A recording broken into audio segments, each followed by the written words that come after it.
Welcome back to the Small Talk Sunday podcast. Hopefully you guys are doing okay.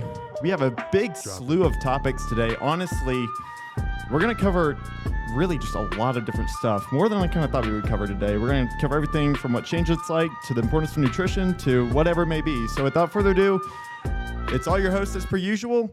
And yeah, we'll just kick it off today. We have a guest today. Philip Barber's joining us today. What's up, Philip? Hey y'all, I appreciate y'all having me on here. I watched the first two. Obviously, I've been keeping up with y'all. I like the concept of the podcast. I think you guys are doing a good job with it. So very excited about today. Of course. Awesome. Well, I guess we'll just run through. How's everybody doing? Y'all doing okay? Life's good. Life's good, man. Just took a 6-hour trip from Dallas just to make it back for this podcast. So we're tired. Hey, we're chugging through regardless. Last podcast, I pulled the 2:30 the night before club. Now you're pulling the 6-hour trip back here club. There's always some kind of travel that's happening, I swear. Jared literally flew a plane. Jared literally flew a plane for the podcast. It's true, Jared. JP's acting like he did something. Nah, JP flew a plane. I bet. Flew a plane. Relax. Flew a plane, easy. Jack, how you doing? Good, man. How are you? Oh, we're good. We made some coffee. Yeah, you guys had to wait. I'm glad. But what everybody watching this doesn't know is that I made everybody wait like an extra 15 minutes for me to go over and make the crappiest looking cappuccino you've ever seen in your life. But let me tell you, it tastes amazing. So it was worth the 15-minute stall. We had to wait on JP's lens. That's true. JB had to change his lens like 4 times. Do I look good? It looks great. It looks good, JB. I look good. It looks really good. So we're gonna go and hop right into the first topic today. We're gonna do, as per usual, the same order that we usually do. Start off with JB. JB, what's on your mind? Jack, what are you doing? Slide it over. No, because just JB's describing how good he looks the entire. Just continue. We're hating. He's hating for no reason. All right. Let's just hop right into it. Question is, we'll said it before, what does change look like? So, we've had a recent podcast that we all talked about changing in a relationship or changing around your friends or what can change you. So my question for you guys is, what does change look like? What are steps you can take to change? Of course, we've talked about the friend group that you're around or who you follow. Those are things that we know, but I want to know from you guys, what other moves can you make to actually change your behavior and what you're doing in your atmosphere? Are we just talking about changing in general? Change in general. Okay. Let's boil it down to changing something that you think that you need to work on, something that's bad in your life and you're trying to fix it. How are you changing in that aspect? What steps are you taking to change? I got one. Jack, you want to go? Go ahead, Will. Okay. Go ahead, Will. I'll go second. Honestly, the first step to change for me is kind of reevaluating who you're surrounding yourself with, because a lot of times those are the people that influence certain things about you. So if there's something about you that you don't like, evaluate your friends and who you're around, and if they're influencing that specific portion of what's going on right now in your life. Because once you cut them out, I'm not saying just start cutting everybody out of your life that you want to change. That's not what I'm saying at all. But if there's someone that seriously is not influencing you in a great way and you want to get rid of that aspect, cut them out. Try and just figure out where you're going to go from there and try and reestablish some new friends that may be able to benefit you or maybe want to grow with you in that aspect. Yeah, just to build off that, I completely agree, Will. It's around New Year's time, and everybody wants to get back in shape, right? They want to change their diet and all of that. I really feel like what Will said is exactly what you have to do. Changing your diet or getting back in shape, if you're around a bunch of people that are eating McDonald's and Wendy's and all that all the time, is really hard to change yourself because you're still around the temptation of it. It doesn't mean you cut those friends off because of what they eat, but it means, you know what? I'm not going to go out with them tonight and get whatever. It's sacrificing a time with them. I feel like sacrificing time with those that lead you in the wrong direction. That's where change begins, in my opinion. I mean, I'd say, to go off that, I would say change first begins with a plan. And the better your plan is, if you make up your mind ahead of time before you get into a certain situation, you're going to be that much further ahead to making better choices when you're actually in the situation. Exactly, because then you prepare for the moment. Exactly, you've already made the promise to yourself first that you're willing to make a change. And one of the things I actually talked to Jack about this a little bit recently. You kind of have to define what your goal is, right? I think that's a huge part of it. You do have to take inventory, but you also do like when you pose the question, we're like, well, what exactly are we talking about? So you do kind of have to define a goal, but then make an actionable plan to take reasonable steps toward that goal. Because Jack actually sent me a Jay Shetty podcast that was like 30 minutes long. It was just strictly on goal setting and how you can achieve it. And he talks a lot about how people just place the top step and they just try and jump for the top step of the ladder, the top rung of the ladder, as opposed to making 3 or 4 or 5 or 6 or 7 steps in between.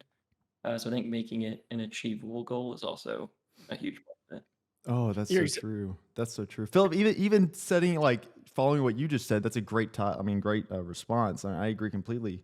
As far as like setting a goal, don't make like one massive goal, make a bunch of small goals along the way. It's like Small climbing a goals. ladder. Don't try and jump from the first story to the second story of a building. But it's such an easy thing to fall into because as soon as he said it, I was like, oh, that makes so much sense, right? But then I looked at all of my goals and I was like, do I have a plan towards Right. any of these? And as soon as I started writing out steps, it became ridiculously easier. Yeah. But That's exactly right. Setting like that. checkpoints along the way it's like checking yourself, taking inventory of yourself. Oh, I still am on the path to this goal. I still will hit it by this target date if you have one. Yeah, absolutely. And there was something else that you guys, I don't know if you guys touched on it. I know that you and Jack and Will, you guys said that it's about like who you surround yourself with. But another thing I wanted to touch on that I kind of separate in my mind is who you surround yourself with and what you're surrounding yourself around. So what kind of media are you intaking? So let's say you're on a diet and you don't want to eat fast food, but yet you're looking at people that do food reviews. Now you're supplementing yourself and you're putting yourself in that environment that you're going to listen to that. Or let's say I don't want to curse anymore. I don't want to think secular bad things, but now you're listening to rap music that's talking about drugs, money, sex, all those kind of things. And it's also taking social media, music, and anything else that's aside from just people that is also influencing how you're supposed to change or how you can change. That was another thing that I picked up on whenever I was listening to a sermon the other day about it. JB spitting facts. That's absolutely right, JB. Because I was just having a conversation with my mom the other day. One of her resolutions is to cut out negativity in her life, and she's made it a point, at least the past 2 weeks of this year, to really stop watching the news. Because it doesn't mean she's not going to have any idea what's going on in the world. It's just there's so much negativity in that news. She's chosen to put positivity in her ear, listening to self-help and health podcasts, reading different books instead of having the news on the television, just blindly watching it for 2 hours and feeling stress and anxiety after watching it. Man, dude, news is a totally different storm, man. It's always negative, yo. Can we get on there and like see like some kid who got candy for their birthday or something, like something happy, not like, oh, so and so was shot last night at 2 a.m. and it's like, Dude. that's sad. I don't mean to be more, but like I'm sad that happened. But like Exactly. it doesn't It lift goes into anything up. Yeah.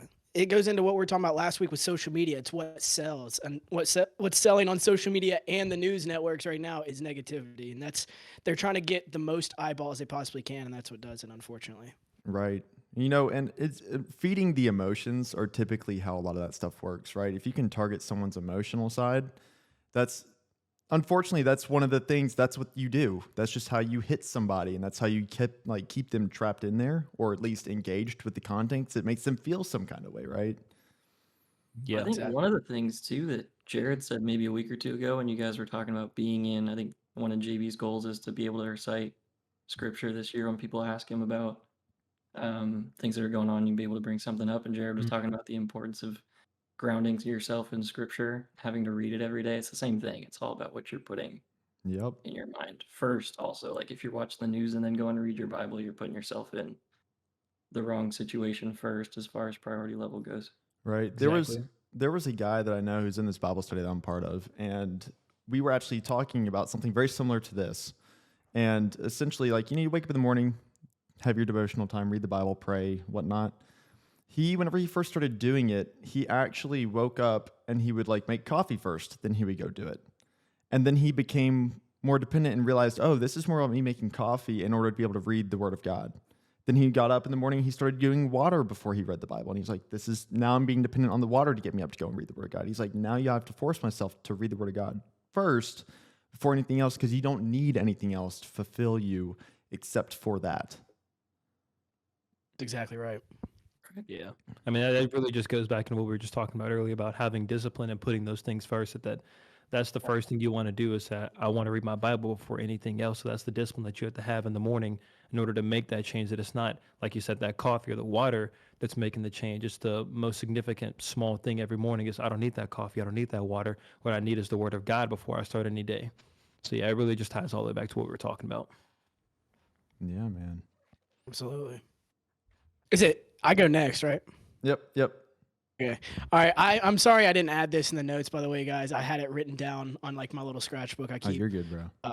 on my desk, but it's about leadership this week. And I wanted to give JB some flowers before we get in because, I mean, our entire friend group and everyone knows how much like stuff I give JB and I shouldn't. But I feel like a leader in this group is JB. He pushes all of us in so many different ways. He's pushed me in my work and like him and I text multiple times, just pushing each other.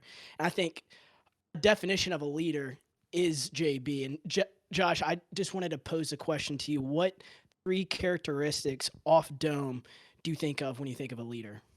Well, firstly, I want to say I appreciate you, man. Appreciate you for calling me. I think we're all leaders in our own aspect. I think we all have those kind of qualities where we're not so follow dominant that we all have a plan in our mind that we want to do. But something you said 3 characteristics.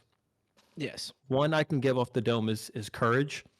And so I think courage is something that you have to have, not only an aspect of what you want to do, but being able to speak up on something that you think just doesn't fit the mold of how you see life. So how does the quote say that if you sit down for one thing, you stand for nothing? Is that how it goes? Something like that? I don't know the quote exactly, but it's basically saying that if you can't speak up on the actions that matter most in your life, how are you going to speak up for others or speak out for others when you have that platform in your mind? So I think courage is one very specific thing that I think as a leader, what I'm trying to develop in myself is just being courageous all throughout my life. So how we spoke about, was it maybe a podcast or 2 ago about being bold in your faith and speaking out in public and not being afraid. It was Jared's thing that he wanted to do for his resolution. Yep. Yeah, speaking out boldly in your faith, and that's just one of the things I'm trying to work on is having courage in moments like that. 3 characteristics. I'll give you one, and I'll let Will, Jared, or Philip give you the other 2. But I think courage is the biggest one for me. Yeah, I got one that JB does really well, even though I don't. JB, you can hit me up anytime, but we don't interact on it daily. You know him well enough. Right. Dude, So, and one thing I will even say, like Jack's compliment to JB, it is genuine because I've been leaning on Jack a whole lot since I've been up here, and he's brought you up. So I can see it even through Jack. But even through, I think posting keeps you and Jack accountable with a lot of different things in your life. But JB, I think you lead by example really well, and I think whatever a leader does, they can't just say; they have to do it. And Right. every time I open my phone, I see you working out or preaching on something. So it's you're doing it, right? And even I can see that, they can see it. So I think that is something that leaders do really well and that you do really well as well. Thank It's you. so true, Thank you so Philip. much. I appreciate you. Yo, Philip's One right thing, though. I like especially, Go ahead, Jared. it's just one thing, especially I think of talking about leaders and a characteristic that I think of when I think of JB is unwavering determination.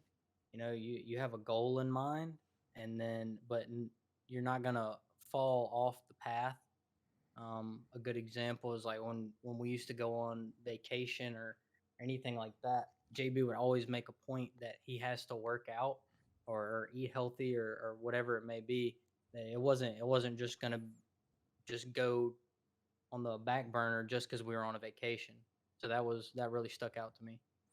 That's so true, Jared, because that is non-negotiable whenever we travel now. Like our entire friend group, we'll get up. That's what I was looking forward to at Nashville, is just getting up, getting a workout in, because like that always happens. Jared, I'm so glad you brought that up, bro. That's true, man. That's true. And Jared, honestly, mine kind of feeds into yours. I was going to say discipline. They're kind of one and the same in the sense of like you're determined and you're going to do what you need to do. But I mean, even JB, from the second that I met you, man, like anything that you've set your mind to, whether it be fitness, because it was fitness first, and then the social media came after that, aside from college, because college was also a thing you're focusing on to graduate and get a job.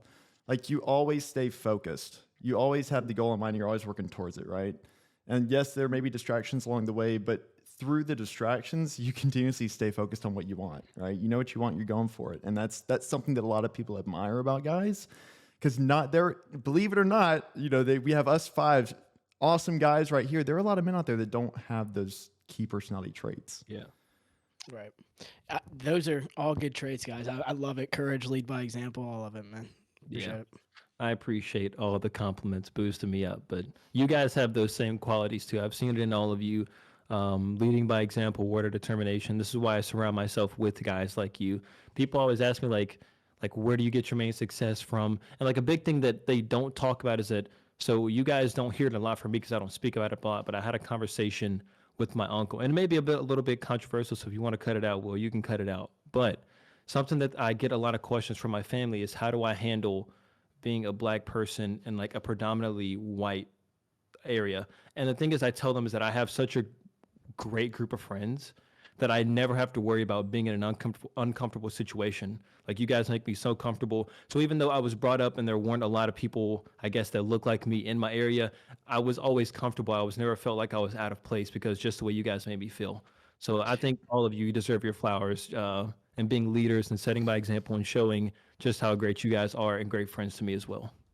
And JB, that takes incredible courage too, because I can't imagine what that was like, going through that. Because as we don't even think about the things you're thinking about, and I'm just glad you brought that to our attention. That's how you know you have good friends as well. Because I'm going up to see Philip in Chicago next month, and he had asked me, he was like, "Man, what do you want to plan? Like, what do you want to do?" And I was like, "Bro, we could just stare at a wall for all I care. I'm just gonna be with my best friend." And I feel the same way about you guys. That's how it was on the Nashville trip.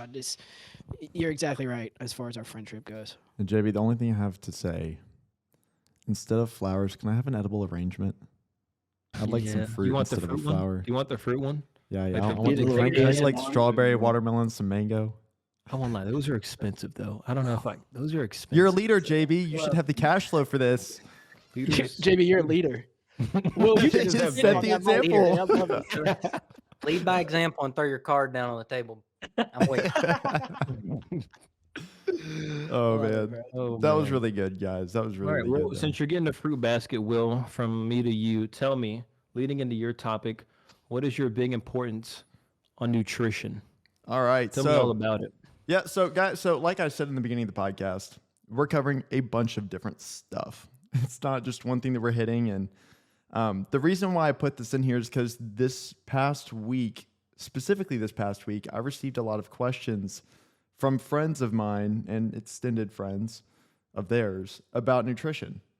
And funny enough, like, somebody that I know is kind of going through something, and they quit out, I think, what was it? They quit sugar and they quit caffeine, and they dropped 4 pounds in like 2 days or 3 days. And I was like, okay, well, he was like, well, I don't know why that is. And I'm like, well, first off, let's talk about sugar. Sugar is the fastest digesting macronutrient you can have, or at least item you can have, really. It converts to energy so fast. That's why whenever you eat a lot of candy, it's a sugar high, you get a sugar rush, whatnot. So essentially, I'm just going to talk about this and cover this. So what is the importance of nutrition? Do you guys have an idea? Anybody have any opinions of why nutrition is important? Philip and I were having this conversation last night on FaceTime. We were basically talking about how it can make you a better son or a better friend or a better boyfriend, girlfriend, whatever. I feel like it's a baseline for life. That's just how I feel. Yeah. I think it ties to, okay. I think it ties more to like your longevity. So doing what you do in life, I think if you're nutritious, you keep your diet healthy, you're able to live longer, right? And you're able to do more with your life and what you want to be able to do. If you're in a bad state of mind or your body's not healthy, then you're not able to bring that quality to the table every single day. So I think nutrition plays a big part in just being healthy and being present in whatever you're doing. Right. That's why I see nutrition. Yeah. So in my eyes, nutrition is essentially kind of like a core foundation principle to life, how you live your life. Not only is it something that you can, you know how we all refer to like our bodies as a temple, right? You only have one chance at keeping this thing healthy. You need to take care of your body, right? Nutrition is something that not only can take care of your body, it can prevent a lot of really bad things in the future, like, for example, heart disease and diabetes from obesity. But it also encourages and promotes strong foundation core traits like discipline, and making sure that you're learning what you're putting in your body should be good or should not be good to you. So fitness, and this is one thing that some of these people I'm trying to get out there, is that fitness is only 20% of your journey. If you're wanting to change how you look, fitness, going to the gym, you're only taking a stepping stone there. Like, that's not the majority of it. The majority of what you have to do in order to change is eat right.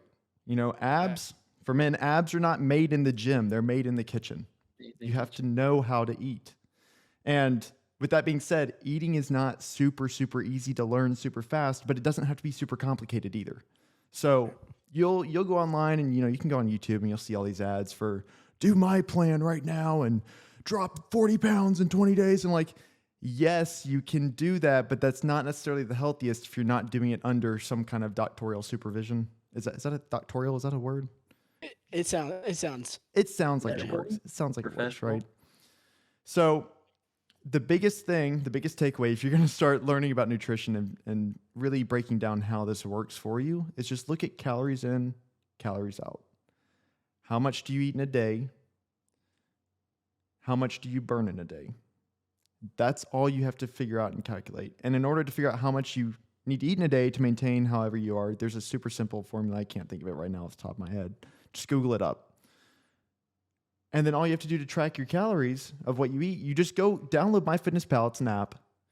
And just type in whatever food item you have. You can scan a barcode. A lot of them have barcodes on them. And it'll actually add in the calories for that food item for the day. And as long as the food that you're intaking is less, like the caloric count is less than how much you have to have every day, you're going to lose weight. If it's more, you're going to gain weight. Macronutrients are not important. Don't look at those yet. You don't need to worry about that. But the most important thing and all the benefits of this, because this is something that, you know, this is why it's important, right? You can control your weight. Your metabolism can be boosted.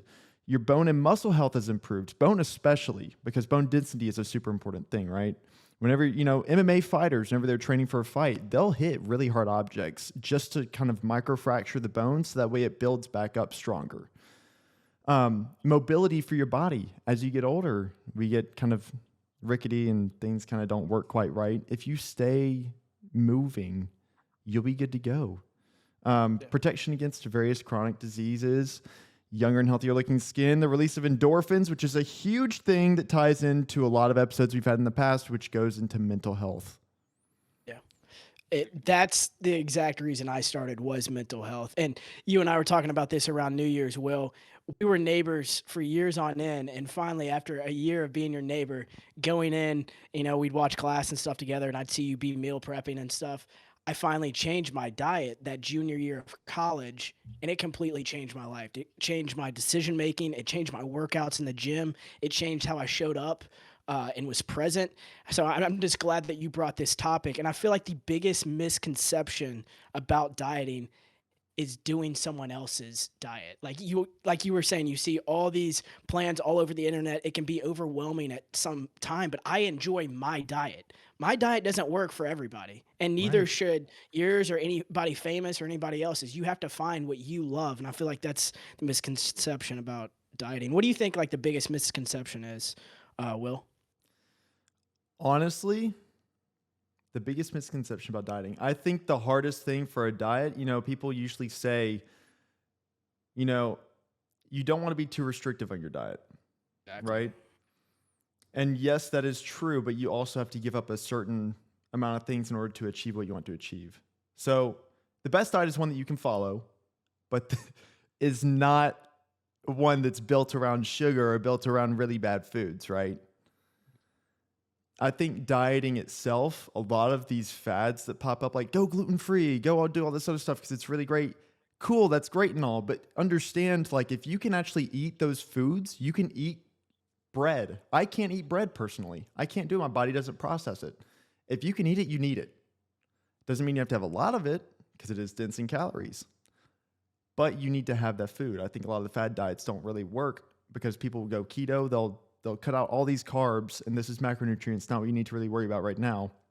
You cut out carbs, you drop weight super fast, right? What people don't understand is when you drop the weight, your insulin gets very sensitive. So every time that you eat a carb or a piece of bread or something, instead of what used to be like one slice of bread, it's more like 5 or 6 slices of bread. So you just put the weight back on really fast. And you get discouraged too because you're constantly in a deficit and you don't feel full. So after a week, you feel horrible after dieting. You're like, I'm just going to go back to the way I was eating. I felt fine. Right. Right. I know that JB and Jared and Philip probably have some more diet to this. JB, especially over here, Mr.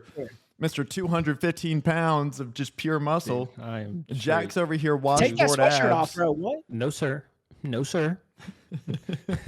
No, dude. I think that what you guys said is the biggest thing is that people, my biggest misconception is that people will go, they'll say, like you said, they'll cut out carbs and they'll be like, I'm going to cut out carbs. I'm going to lose so much weight. And like you said, they are missing out on the macronutrients. And like you said, the insulin will go down or it becomes more sensitive, and then eating more will shoot their weight back up. And the biggest thing is that, like you said, it should be a diet that you can follow, and a diet that's fun. Dieting does not need to be hard. I think dieting only gets hard when it comes to people that are doing serious bodybuilding, Olympia type stuff. You can make a very good diet eating great substitutes that are still sweet and still crave your sweet tooth if that's what you need, but still stay in the healthy range. So like some people do like a frozen ice cream made from like yogurt and other like low calorie products, and then they'll get like fruit and eat it with that. Craves your sweet tooth just like that. It's fantastic. Calories stay at like 200, 300, and that's it. And a snack will fulfill you for like a super long time. People make dieting like so complicated, and it doesn't have to be that complicated. It's a very simple thing that once you find a goal, stick to it, find something that makes you happy and that you're able to follow. Of course, there are going to be some sacrifices here, like you can't go to the store and grab some Skittles and just eat them, obviously, but there are substitutes that you can still do that will make it sustainable for you, and you still enjoy what you're doing. If you can't enjoy a diet, you're not going to stick to it. You'll stick to it for maybe a month, maybe two. If you're lucky, then you're going to go right back to your old habits, which is why we see resolutions always fail, because people can't stick to a diet because it's too hard. It's too restrictive. Yeah, it's so true. And don't get this misconstrued too, because we're not saying don't. I mean, you can go out to eat, but going out to eat is the worst thing you can do on a diet, guys. You don't know what's in the food. You don't know how much of what is being put on there. If you're going to diet and you're going to diet right, try to go out to eat as little as possible.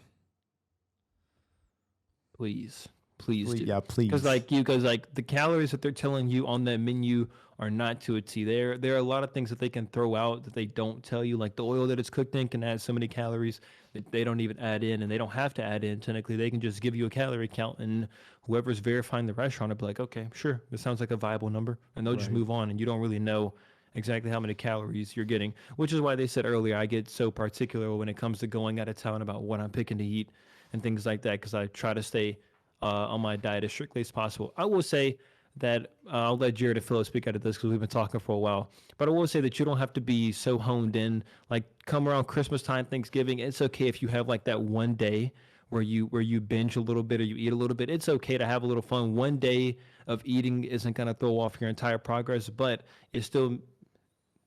Oh, did my camera just go off? It didn't go off for you guys. No, you're good. You're good. Okay. Well, yeah, like it doesn't throw off your entire progress of what you're doing. It's mainly just taking off that one day and then coming back and being consistent. That's all it is.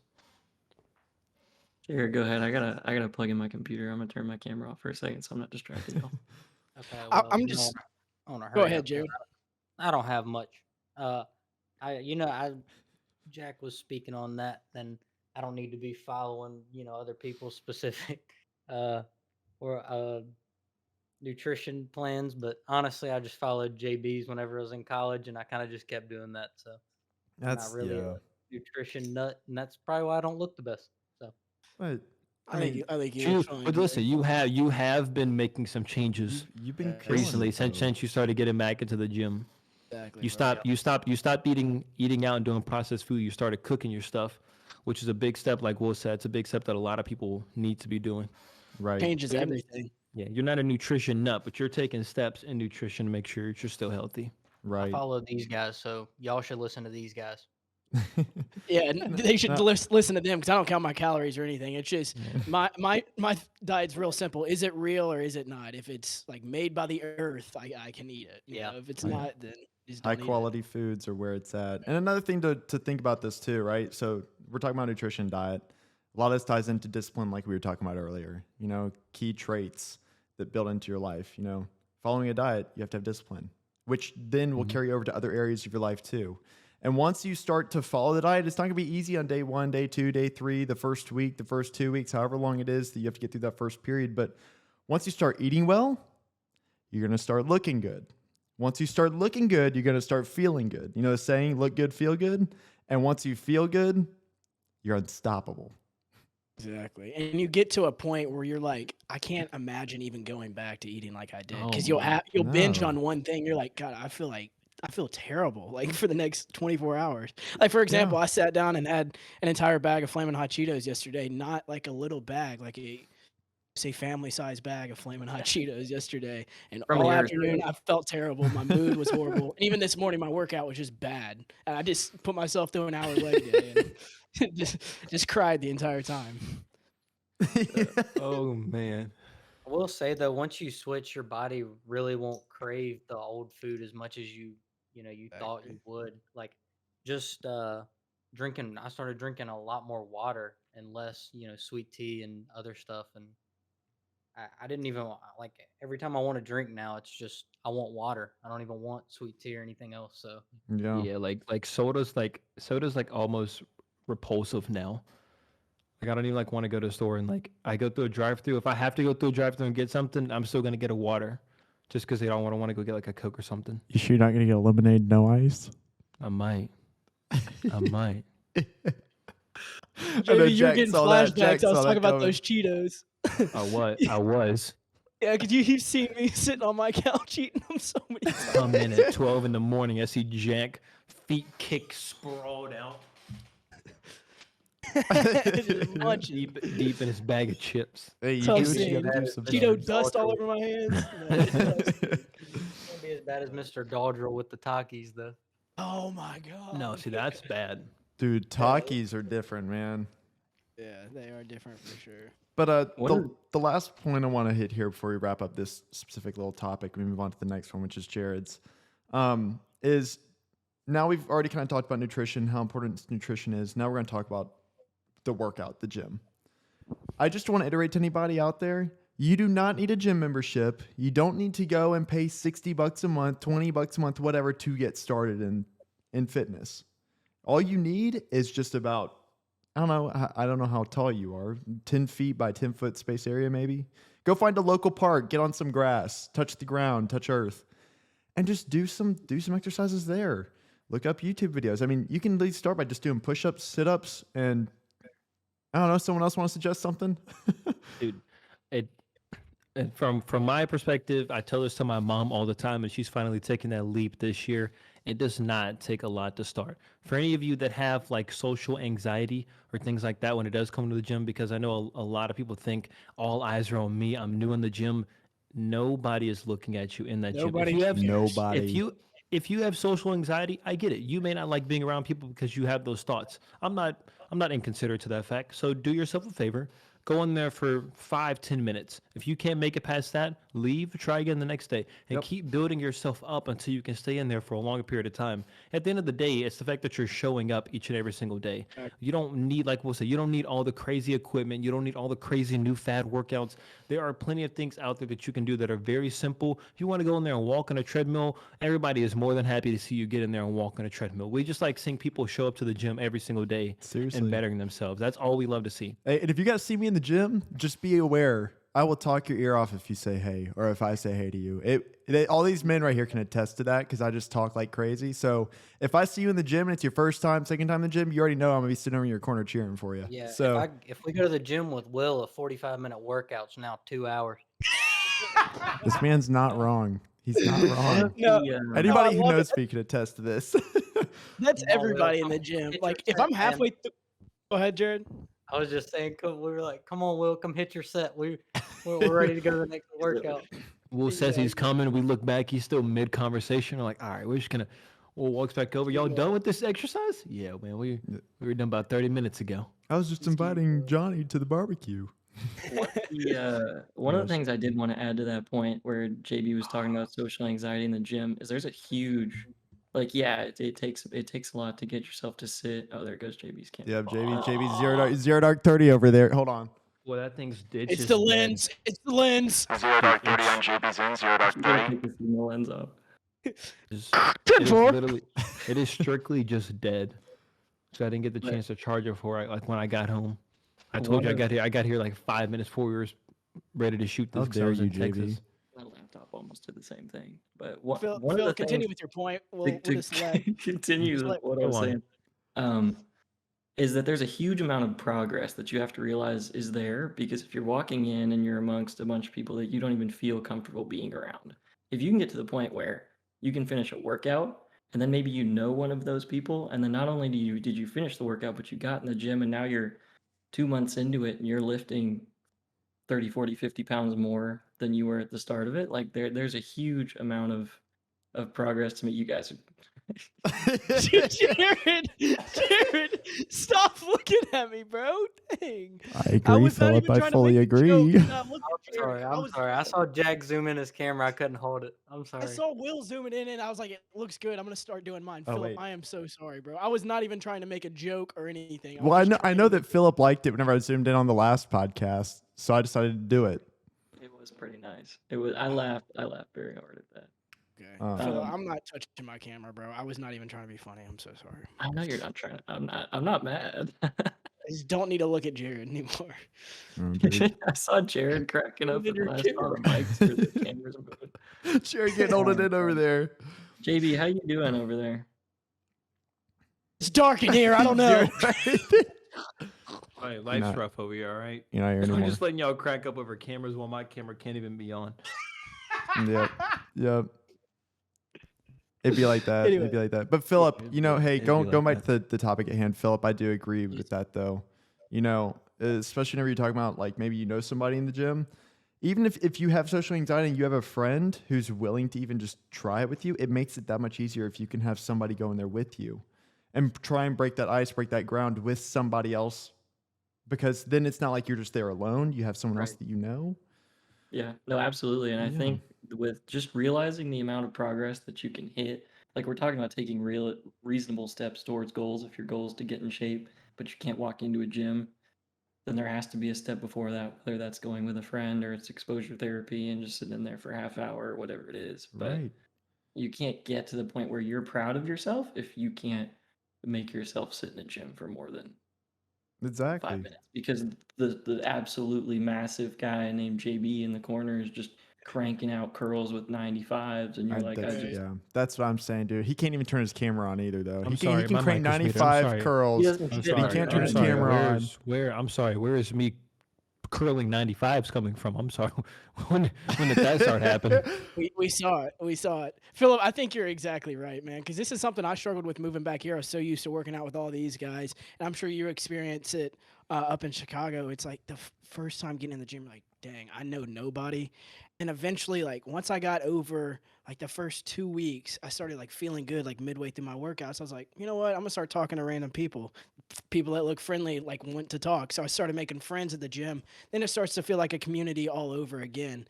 And I've just been super proud of you for getting back in the past several weeks. And I think it's a big thing to overcome. Absolutely. I appreciate it. It's been tough for sure, but we are getting there, and the diet was the first step. So actually, we were talking about fixing what we're eating, and I got up here and I fixed my diet and dropped. I was talking to Jack, 20 pounds in the month of October, just tracking calories, and I feel great getting back into what I'm doing, and obviously I've increased the calorie deficit a little bit. But even my boss came and saw me in Chicago, and he's like, "Dude, have you lost weight? It's only been like 5 weeks." And I was like, I didn't think I Okay, was fat, but Philip. I guess there's just no. Okay. Start walking with a Okay. limp. Go off, Said I bro. might Go have. off. No, but like Jared was saying, like follow like Will, Jack, JB, you guys are all guys that I've definitely looked up to in that sense of being physically fit and making sure that your diet is on track, and you guys have been a huge source of inspiration in that field, and it's really gotten me, like JB said, now my diet is fun. You know, I've just been trying different things that I can cook, and cooking's one of the things that I enjoy, thank goodness. But it's actually been really helpful. You sent me your dinner last night, and I was foaming at the mouth looking at it. So yeah, your cooking is definitely A1. Wait, for what'd sure. you make? What'd you make? Last night I grilled a chicken breast, and pan-seared Asparagus too. green beans, yeah, and then it Yeah. was I threw some olive oil, salt, pepper, rosemary, Parmesan on some potatoes, and threw them in the oven and made a full meal with protein and sides. And it was I control what I eat, but rarely do I ever make a full dinner for myself. So that was it was nice. See, this is the level I'm trying to be on because I may understand nutrition, but I don't understand how to actually diversify the foods that I'm eating right now because I'm just doing chicken, Same rice, thing and every day. fajita vegetables. So, I have the what I'm same saying. problem, Will. I just use Yeah. 8 different sauces for the same food. yep, that's basically it. Oh man. Well, Philip, I Go ahead, mean, 0 Dark 30. Philip, I'm so proud of you, man. I didn't know that you were going through all that and that actually happened. So, dude, props to you, man. You're kicking it over there. Keep it up, man. So, anybody who's listening to this who doesn't know if you can get started, use Philip as inspiration because this man is crushing it over here. Well, for anybody that doesn't know too, Jack, the story Jack told about, a friend reaching out to him because he'd been having a really hard time, that was me. Was that So, you? that was absolutely me because I got up here and I'm detached, right? So I'm 1,500 miles away from my house and my Right. girlfriend and whoever else. So it's been good, but to anybody who's stuck in that point where they're like, dude, I can't start, I can't eat right, I gotta make friends first, I gotta find places where you gotta make a routine. Like I completely understand. It's tough, but And it's good. I didn't even think twice about it because you did the exact same thing for me moving back here. Because whenever I moved back here, it was a complete restart. Like I haven't lived here for a long time since high school. And yes, I had family and stuff, but I was trying to grow this. I was spending time on myself. I didn't have any of my friends, so you did that for me. That's what friends are for, bro. And I'm just glad I've been trying to do it for you. But You have, absolutely. It's been huge. And even watching you guys just talk about stuff has been great for me because I love hanging out with y'all, but even just getting to see it once a week and seeing the reels posted, it's a good time. It's fun. We love the support. we love it. We love it. Jared, Love it. J-Rod. J-Rod's kind of quiet over there. Tut, tut, tut. I need to restart my router. I am also down for that. If we just like start the recording up again, Will, if you want to, you can just cut to you saying we're. Oh, What was that, JB? What'd you say? Earth to Jack. Can you repeat that again? I couldn't quite catch it. Now we're gonna have a short word from Hampton Sports. please go follow Hampton Sports on all platforms. The TikTok, Hampton.sports. It's on YouTube. You just search Hampton Sports. I show up. You go to Instagram. You type in Jack Hampton. I'm there. Please go follow Hampton Sports. Get us to 100K. If you're in the Chicago area and you need a There it is. upgrade, just hit me up, please. Please. Need a cup of coffee? Charge like yours, Jared. You're not looking. Mine's charging right now. Buddy, you need my Logitech cam as a backup. That's what you apparently, need. on your time, JB. Don't worry. No rush, JB. Yo. There we go. Yep. All right, guys, we're back from a quick commercial break because JB's camera died, so it's still dead. So you just see like nothing but a black screen right there. But Philip's going to go next with this topic. Philip's got some great stuff to talk about. So Philip, just jump right on in. Something great that nobody else is aware of. So my topic it's a little bit broad and it has to do with what has been going on in my life lately. But I was talking to Jack last night about what motivates me, and I had a good conversation. I've had several good conversations with Jack and then my girlfriend a few days ago about what motivates me. I'm a hugely people driven. If I'm going to do my best work, it's going to be for someone else, right? So I'm hugely driven by people, but I've also been detached from all the people in my life by 1,500 miles. So how do I re-motivate myself, self-motivate myself? So my question to you guys is, what motivates you? And then what do you do to motivate yourself when that thing is absent? This is a very good question. Beautiful question. Absolutely. I heard a quote the other day. I've been trying to work on balance. Right when I moved back here, my mother kind of took me aside and was like, hey, you need some balance in your life. Like you're not going and hanging out with any, like you're not doing anything on the weekend. Like you're just sitting upstairs. Like you need balance in your life. And once your mother comes to you with that, it kind of shakes you and wakes you up. And I remember I heard a quote on a podcast. I can't remember whose podcast it was, but they posed the question of who are you without what you love? So like, for example, what I love is sports. That's my everything. But if I can't talk about sports, who am I at the end of the day?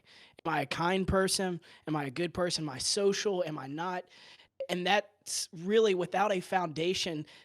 For you as example, Philip, you don't have your friends around you right now. Who are you going to be? You've picked yourself up. You've gotten in the gym. You've gotten a diet. You've been consistent. And that's what I think of when it comes to you. No, I appreciate it. And so my answer to this question, to kind of, if you guys haven't thought of a specific answer, was mine is that I'm people driven, right? So my parents, my brother, my sister, my girlfriend, those are the people that I do things for. And when I'm at home, it's really easy to fill my time with obligations to people or things that I can go do. But when I have to come home into my own apartment where I live by myself and stare at the wall, then ultimately what is the next thing that I do? How do I keep myself motivated? And one of the things that my girlfriend, lover, said to me was one of the responsibilities that you have to other people, and one of the things that you can do for other people, is take care of yourself. And that's not one of the things that I really thought about, but that's been huge in motivating me, because I can take my situation and kind of flip it on its head to where, even though those people aren't here, if they call me up and I say, "Hey, I'm doing absolutely everything to take care of myself," the thing that I can give that person is peace of mind that I'm doing okay, right? And so that's kind of what I've been focused on the last, I guess, week and a half now. Yeah. He's- I'm gonna be on. Sure. I'm about to have a really unpopular opinion here in a second. Go ahead. So, Let's hear it. and this is not to contradict anything that's been said. I was having a conversation with a friend the other day at lunch, and he's actually, because I agree with him, because we actually talked about, oddly enough, we talked about this exact thing. He asked me this exact question. And the more we kind of talked about it and got deeper into it, I think that motivation is definitely helpful. But at the same time, I feel like motivation, for lack of better words, is a bunch of crap. Because motivation comes and goes. It's not steady. You're not always going to be motivated to do something. It's not always a thing. It does help. It helps to redefine the goal and keep you on track. Like, hey, I'm going towards the right direction. But I feel like drive, discipline, and persistence are the biggest things there. Knowing where you want to go, knowing what you have to do to get there, and ensuring that you get there are the biggest things that are going to get you there. So JB's back. He's But Back. yeah, that was like my random tick right there for just yelling that JB's back in the call. But anyway, Just disrupts everything. I know, right? Pretty much. But I, as motivation based as I'd like to say I am very motivated, because there are things in my life that cause that drive. There are things I realize that are causing the drive to be there. And I feel like whenever I think of motivation, in a different sense, because I don't think we feel like, none of us are speaking motivation like this, but like before a workout, looking on Instagram, getting motivation to go work out. Yeah, like it can get you motivated to go to the gym, but you have to know what you have to do. See, yeah, I can see JV's feeling some kind of way about this now. Yeah. I think that if you're solely relying on social media or on other people to give you motivation, you're never going to have the motivation that you need or the drive that you need. And Philip, that's really what you've done. You've turned internal and said, I'm going to take care of everything here. Right. I'm going to keep everything in order in my life. And that's exactly what you should do. And that's what you've done. Yeah. No, and I appreciate it. And I think Will made a great point in that things that are temporary can't be your motivation. And I think just the word motivation is sort of where that thought hinges. I use it more of like, if I put family as something that I am responsible for taking care of myself, and that is ultimately what keeps me disciplined, then it's not so much my motivation as it is me Right. taking away the motivation of, I want to be more physically fit or more active, the things that are going to fade away, and replacing that with something that's hopefully always going to be there in friends and family, right? So that's something that it's always going to be I'm responsible to this. Right. Yeah. I want to redefine one thing really fast. I changed my opinion just a little bit. It's not, don't rely on external motivation, rely on internal motivation. So don't get it from somewhere else, generate it yourself. There you go. That's what I want to say. Yeah.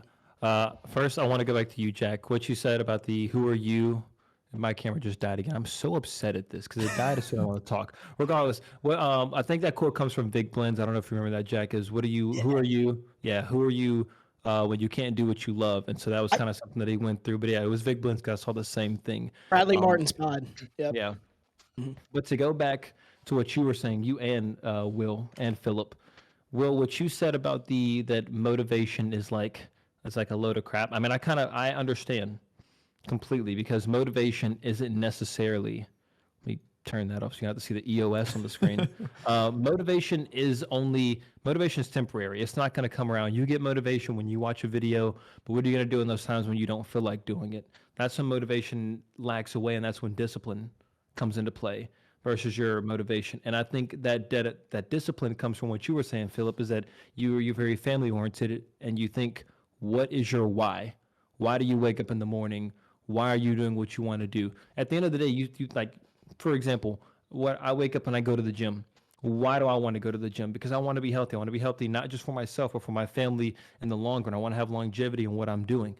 What is your why? Some people may think I wake up in the morning because I want to go play football because I want to get my family out of the situation, and that's an opportunity I have. That is their why for what they do when they don't feel like getting up at 5 o'clock in the morning to go to the field and run.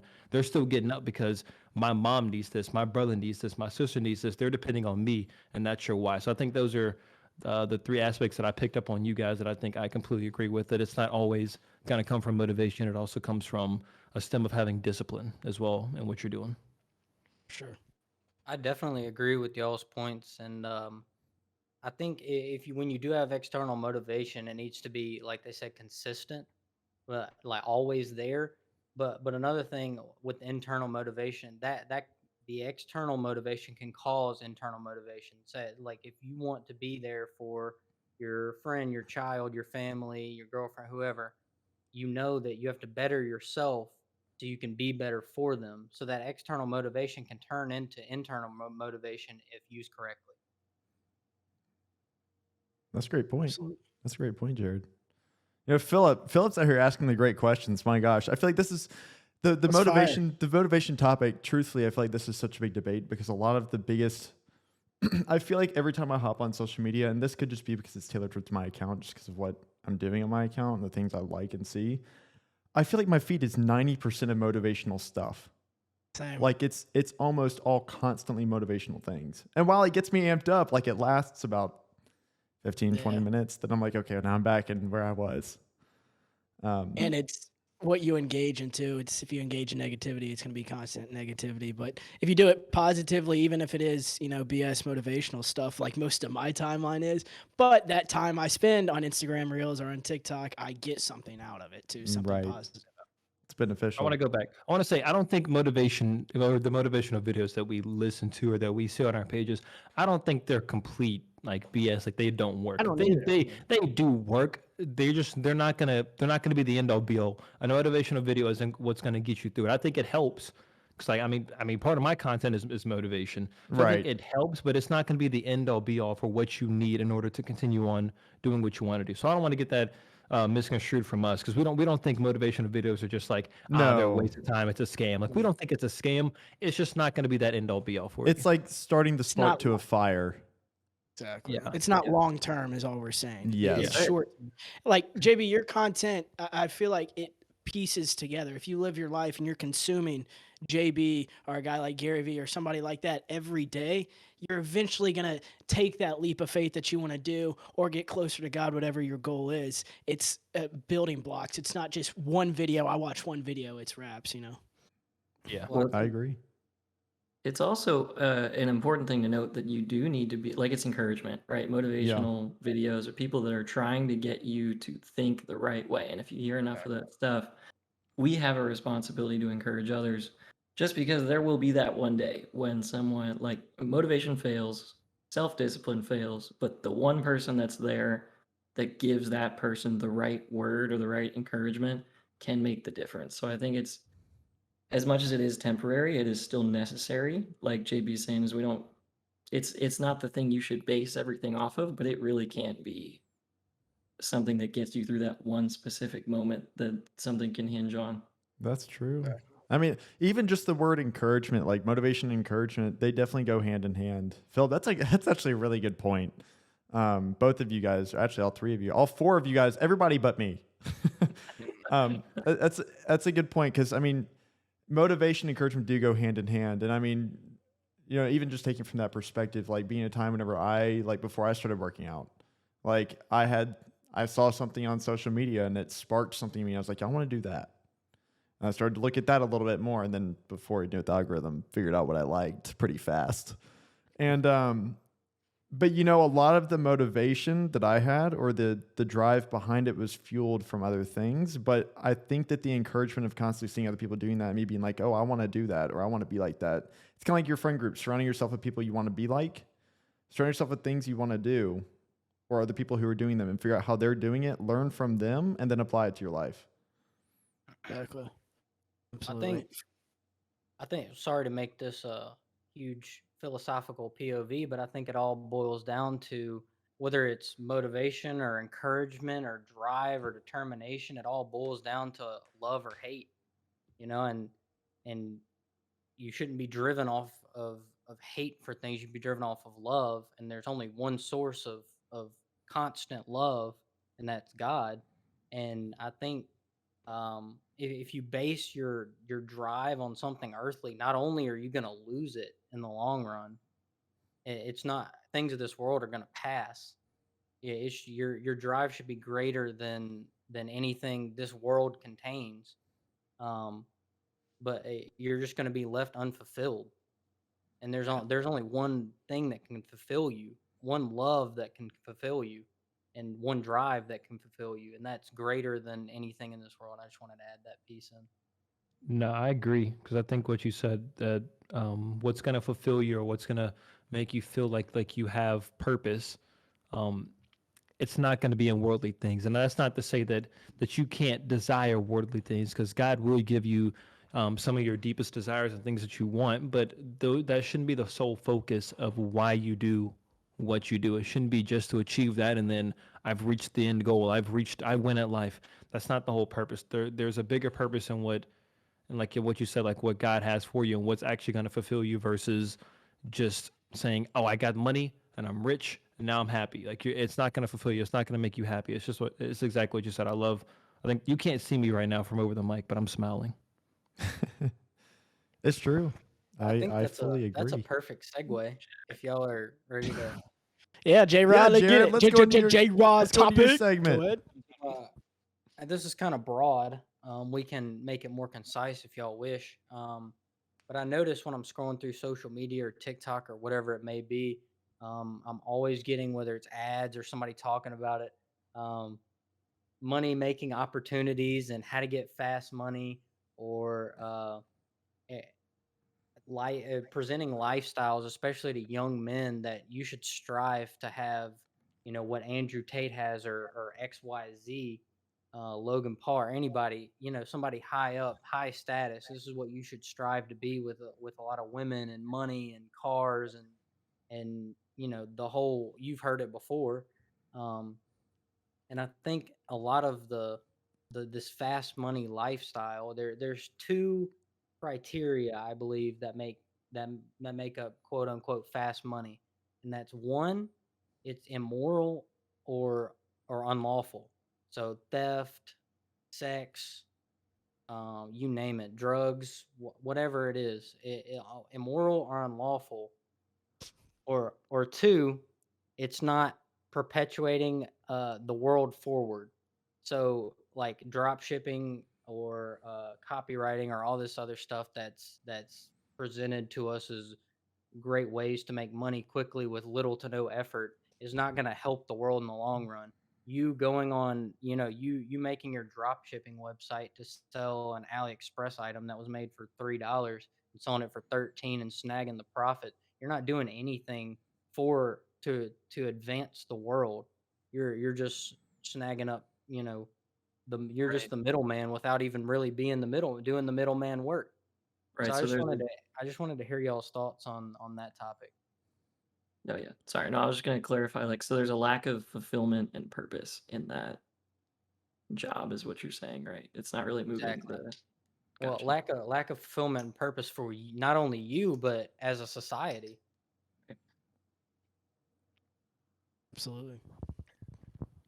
What would be your thought on real estate then? If you're purchasing a house with a mortgage and then you're having someone live there and they're having to pay more than your mortgage. But you're providing a service. I don't think that's the same thing at all, and I don't think people might say, well, that could apply to YouTube or whatever. Like, if you're providing a service that takes work that's not immoral, it probably doesn't fall under the criteria that I'm talking about. I'm specifically talking about, like, and I don't mean to bring Andrew Tate into this because I know he gets talked about a lot. But he claims he made his whole fame and fortune from webcam girls. He really, like, yeah, he set up the infrastructure and he sold it. This is more on the immoral side of things than the not perpetuating the world for, which it doesn't. I guess it falls under that criteria as well, because it doesn't do anybody good in the long run, and he's only making himself money and using the work from other people, immoral work at that, on top of it, to make money. And a bunch of people look at that, and especially young men, and they're enticed by it. They want that, and that shouldn't be your end goal, is to have 37 cars and all this. And One, if there's a person telling you that you can make money fast and you're making that person money directly, almost whatever situation it is. If there's a person walking up to you saying, "Hey, come make money this way," it's because they are directly impacted by you coming to work for them. You're not going to make as much money for that person. You're better off having somebody that can teach you to be in a situation where other people are working for you. So there's a difference between working for your money and your money working for you. I think is a big thing. But also, people promise money. If it sounds too good to be true, it's too good to be true. Bingo. And with real estate, because this is actually something, Will, that I've thought about a good bit, and he's talking about not necessarily having a purpose for forwarding the world or having a lot of fulfillment. If you're a landlord, you have a huge opportunity to directly impact somebody's life and somebody's quality of life, and to be a good landlord and to be an understanding landlord, but also have a really great financial tool for yourself where you're being responsible and making that money, and also you have a job. If times get tough, you can make the decision to make that person's life harder, and there are a lot of terrible landlords out there that do that. But there's also the opportunity to go have your personality and directly impact somebody in it, as opposed to a job where you're behind a drop shipping service and that person never sees you and you never have an interaction. And there's the lack of fulfillment, I think, comes with the lack of being able to directly impact people. Exactly. And Jared, just to build on your points as well, like I see what you're meaning about choosing a career that gets you the most money and the most cars. There's no fulfillment in that whatsoever. And the end of the day, people and humans, they search for purpose, and you're not going to find a purpose in anything physical or monetarily. And I think that's why you wake up, you do what you love, or you always working towards something that is serving others while serving yourself as well. I think on a different topic about the financial stuff too. I think a lot of it as well, like the whole culture of fast money and getting rich quick and having all these things. Philip, Jack, and Jared nailed everything right on the head. Philip, especially with the fast money, usually you're not making money off that. You're just helping someone else make money. A lot of it is centered around, in my opinion, financial illiteracy.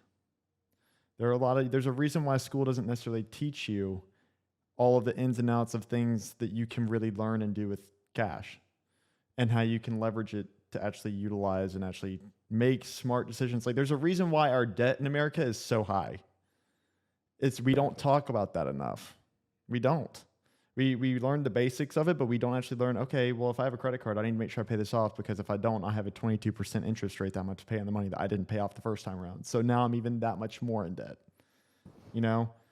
And so a book like Rich Dad, Poor Dad, I'm not saying that's the end all be all, but it's a good way to start to understand, hey, let's learn how money works, that way we don't get put in a bad situation.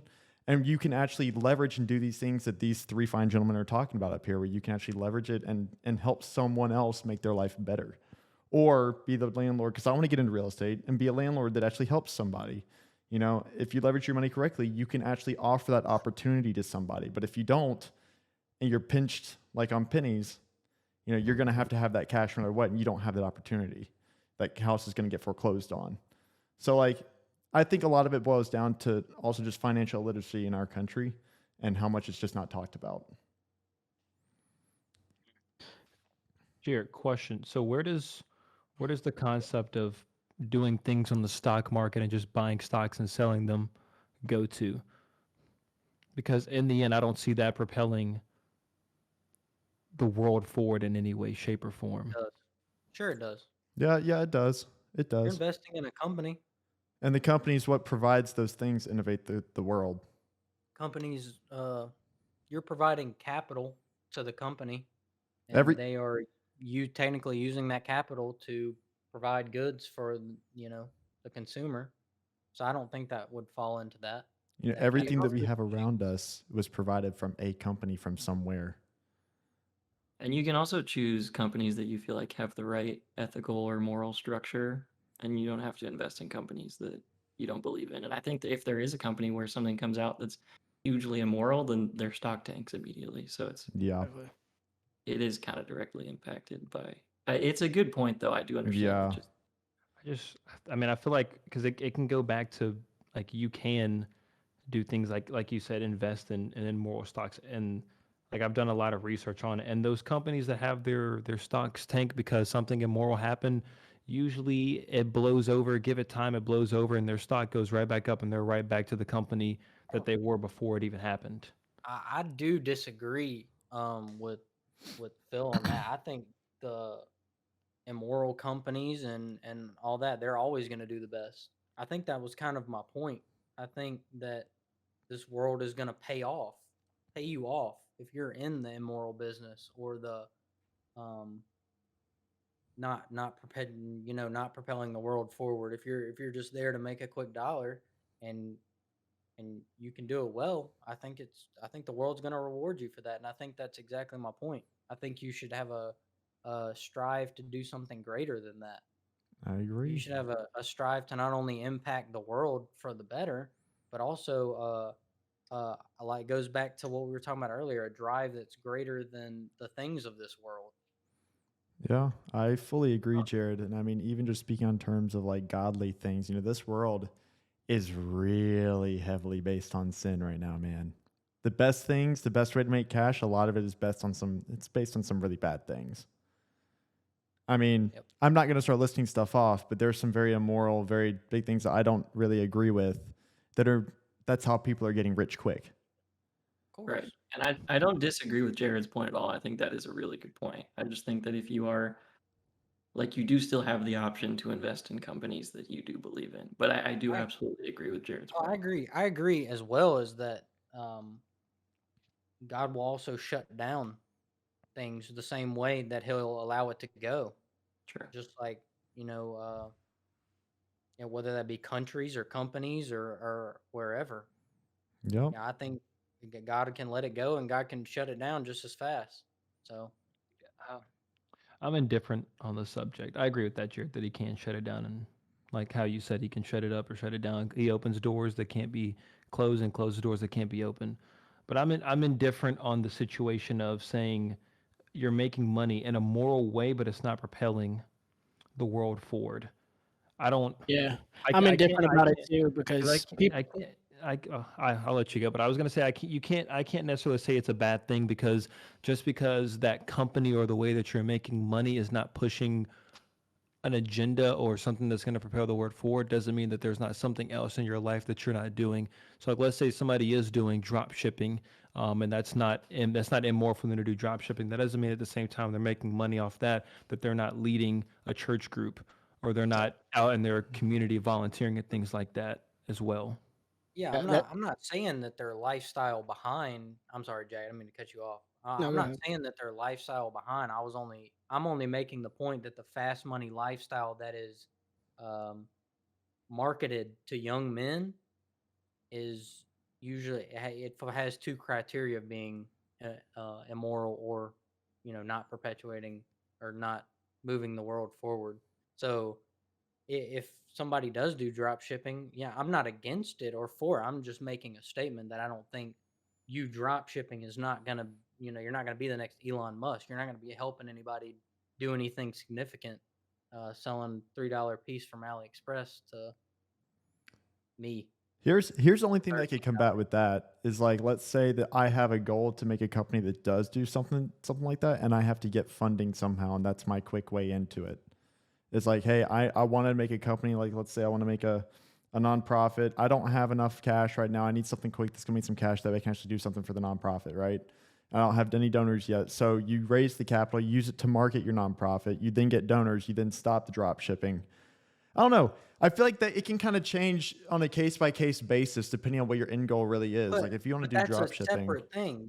I yeah, think y'all are getting me misconstrued as like the people are bad. I'm talking about the action itself is not. So like you may take the money and go do wonders in the world with it. That's a totally separate transaction from the original transaction that you made. You get what I'm saying? yeah, yeah, I do. Do Yeah, you? at the end of the day, right, you're still drop shipping and the same drop shipping is still happening. And then if you go start that business, the person or people that bought things from your drop shipping business are they're They're not aware that funding. you're using the money for the right things. And then your end goal isn't even necessarily to do the right things with that money if you're a drop shipper. Like it that's like a personal thing, not as I feel like Jared's right. It's separate from like the action being taken in drop shipping. That's fair, yeah. Because that gets down to Yeah, like because I mean, I sold stuff on eBay to make rent to pay my mom for like the first 2-3 months here, and I'll probably do that whenever I move out as well. It's just I'm gonna do it. I don't view it. I'm like JB is. I'm completely indifferent about it. I'm gonna do what I have to do to build not my business but also help others doing social media and inspiring other people to chase what they love. I think that's also a little different because okay, I think if you go to a garage sale and you buy something and you go sell it on eBay, you are making it easier for the consumer to buy that product that wasn't on a marketplace that they could easily access. point. That is, I think that is different from Good point. going, okay, I'm just rerouting this person to this website. They could have just hit one click and saved $10, but I'm charging them a fee on this link. That's basically nothing. It's an elaborate scam pretty much.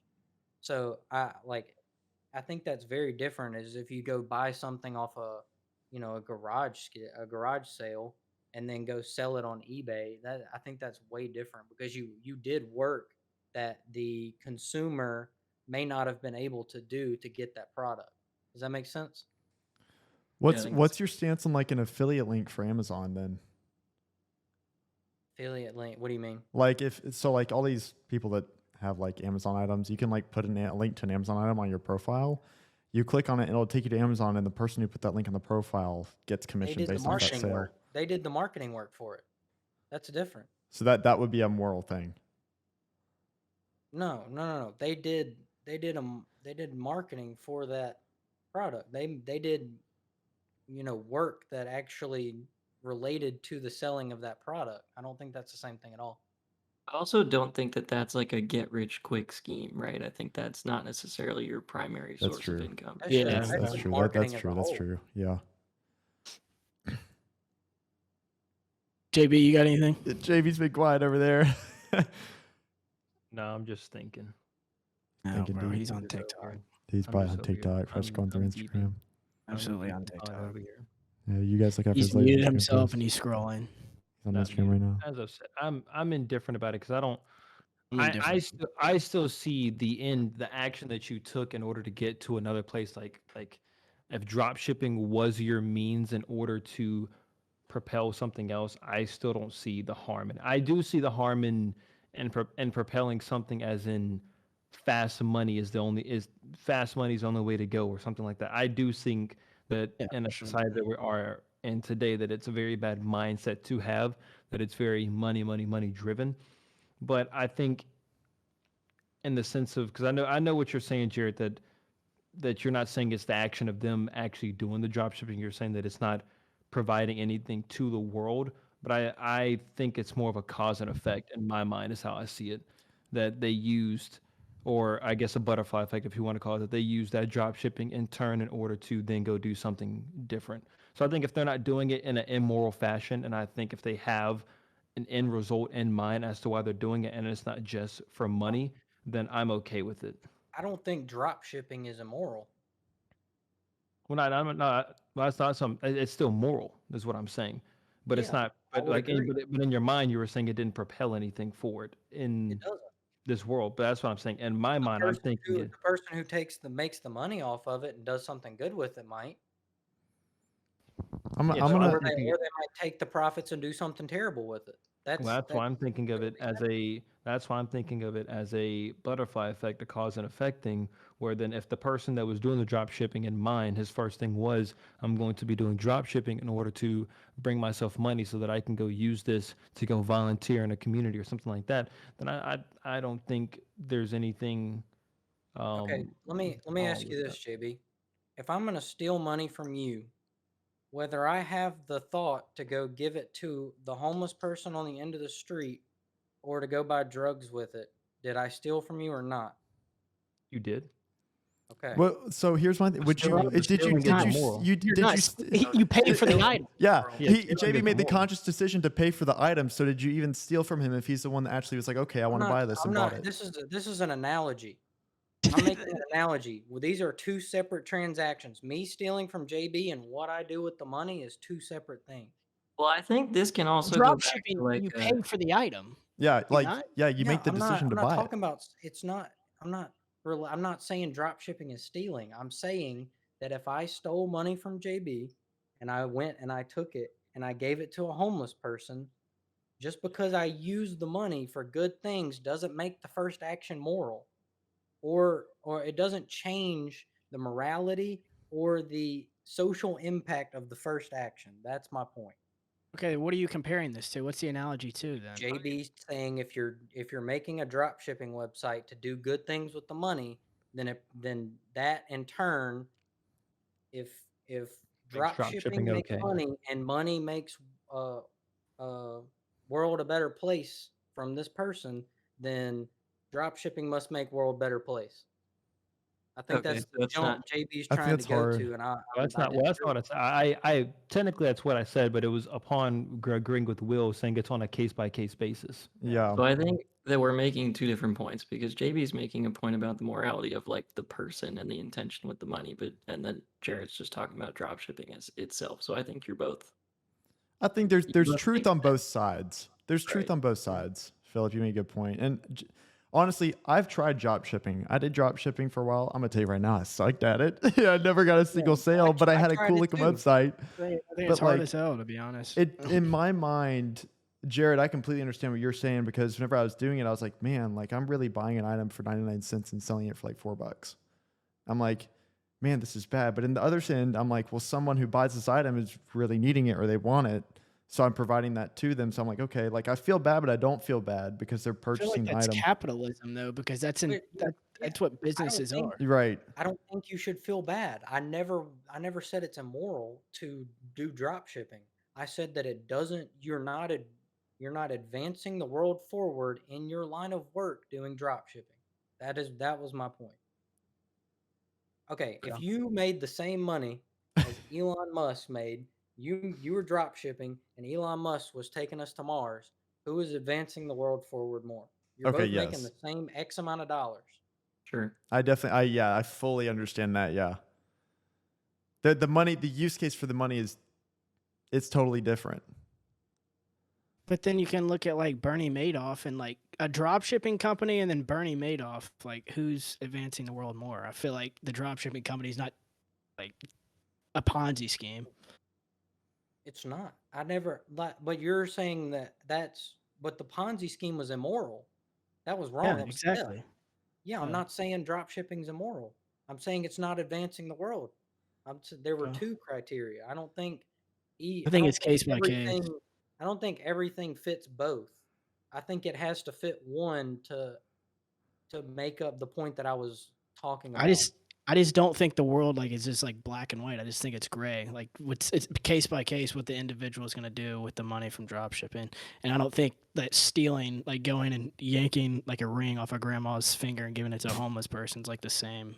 I don't. drop shipping. No. So yeah, Jared's not analogy. he's not stating that drop shipping in and of itself is a bad thing. He's just saying that it's not innovating. Like you're not creating Yeah, something that's new. what I'm saying. Yeah. Like you're just kind of reinventing the wheel that's already been invented 40,000 times. What- You know.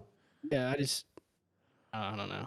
I I'm think just indifferent I about it. think that I think Philip's right. We have two separate things that are kind of being talked about here, and they're both right in both of their senses. right? Right. We're all, I think in retrospect, we're all kind of agreeing on the same thing, but mentally, we're just in different spaces because we're understanding the concepts that we're talking about differently, maybe. I don't know. Maybe that's just how I'm understanding it. But like, I agree with what Jared's saying because yes, Jared, you were so right. Like Elon Musk versus dropshipper. Dropshipper doesn't do anything. He just keeps all the money. He does whatever. Elon Musk spends all of his own personal money that he's made off Tesla to advance further. One of those definitely does a lot further. They do a lot more for the society than the other. But at the same time, someone who's doing drop shipping is a stepping stone to get somewhere else in life to do something better with the money or to start a company that does something really good. That's also like a really great step to creating, like Elon Musk had to start somewhere. I don't even remember where he started. I think he started with a website. No, yeah, it was some website, I think. I just don't view drop shipping any different than any other business. Yeah, I view it pretty much the same. I feel like started PayPal or something too. Yeah, it was like PayPal. It's like drop shipping is, because also behind drop shipping, there's a lot of marketing and that skill set that can be used elsewhere too. I don't know. I agree with both JB and Jared. I understand both topics and I feel like I can agree and get behind both of them. I don't think drop shipping is a bad thing. I think it's a great stepping stone to getting somewhere. However, if your whole life is based off drop shipping, you may want to think a couple different things because you may want to do something different. But that's just my own opinion. Yeah, sure. I think this goes back to Jack's point too. It's like you take away drop shipping, then who is the person behind the drop shipping? And I think that's what's kind of taken out from this argument is the person behind with the intention. I think is a very large part of like who was the first person to do drop shipping? Do you think they Yeah, had like, good intentions with I don't drop think people that are doing it are usually doing it for charitable reasons. I think they're doing it to pay the rent, and I see just like no problem. You're not advancing the world, but you're putting shelter over you and your family's head. I think that's enough. Yeah. I disagree. I mean, I agree. I don't disagree at all with that. If that's what if that's what you want to do with your life, that's fine. Well, I don't think there's anything necessary. I don't think it's immoral. I don't think I wasn't trying to make that point, but I think that like you said, it's not black and white, it's gray. There's a lot of gray area and there's some things that advance the world forward in small steps or none at all, and there's some that take leaps. right. Right. Well, dang, Jared, let me tell you, that was a great question, great topic because we had a really, really good debate about that for a little bit. Bro, that you have no idea how good that is for content because like we're at the end of the pod. If you're listening to this, you obviously want to be listening to it. But like me and Cooper, like we love having arguments and stuff because like we know that when people watch it, they're either gonna feel this way or that way. And where you have debates, it's really good just in general because you get everybody's opinion on it. And I think it was a fantastic topic. And that's the point of it. Whenever you form an opinion about something or a decision about something, you need to get different perspectives before you just make your own decision, right? That's something a lot of people don't do nowadays. Is whenever you think of something, like you go and Google it, and the first link you see, it's like that's my opinion. It's like no, let's do about 45 minutes of research. Let's figure it out before you decide what you're going to do. So having multiple people pitch in on something. Exactly. And healthy debate is so much better than just folding over and agreeing or disagreeing with somebody or yelling at somebody. I think that was probably the best topic at all of ours. Yeah, healthy debate, healthy open discussion with each other, and not just I disagree, you disagree, we're both wrong. It's hearing each other out and having a discussion about it. It's not there's no ill will towards or anything like that. Yeah. Because at the end of the debate, we literally all ended up agreeing with each other, finding common. Yeah. Still hate you, Jared, but I agree. What? Alrighty. I didn't say nothing. Well, thank you guys for the podcast topics and all the conversation. My gosh, what a great conversation. This is our longest one yet. It's an hour 40 minutes right now. So hopefully you've stuck around for the whole podcast. We'll see. If you have, comment something down below. Hey, I made it or whatever. Just let us know you actually listened to the whole thing. But guys, any parting words before we head out? I would like to say one thing. I consider it a huge blessing to know all you guys, and I really appreciate you guys having me. This was fun. We love you, Philip. Yeah, I was just about to build on that. Everybody on here, I just can't thank you guys enough. I feel blessed to have you as friends. Honestly, same. Words can't really describe it, and it's purely a miracle that we all just kind of stepped in each other's lives. And honestly, it's very God given.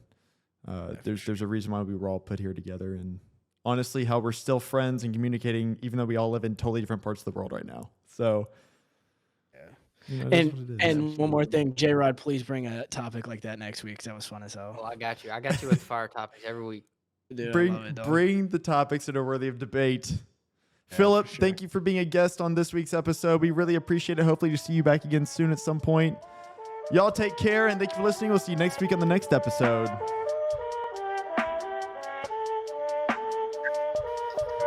Drop it.